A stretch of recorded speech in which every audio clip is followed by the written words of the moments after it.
და დღეს გამოაცხადა ამ პარლამენტის ასე ვთქვათ თავმჯდომარემ, რომ სამხრეთ ოსეთის ადმინისტრაცია, რომელიც შეიქმნა მიხეილ სააკაშვილის დროს, სანაკოევია ხო ეს ბიჭი თავმჯდომარე, ის გაუქმებულია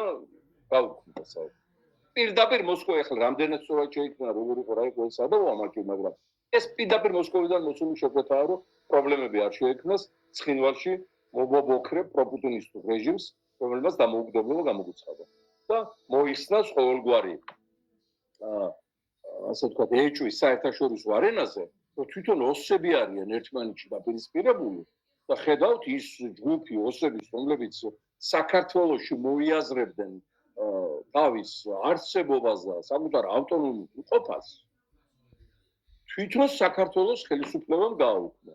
ის გამოდის რა, რომ ოსი ხალხი მისწრაფვის დამოუკიდებლობისა და რუსეთისაგან. აი ეს დარტყმა მოგვაყენეს კიდევ დროს. ხო წარმოგიდგენია რა დონის მტრებთან გვაქვს საქმე. პირდაპირ მოსკოვიდან მოსული ინციდენტები იქნა შესრულებული მათ ხუთიანზე, მათ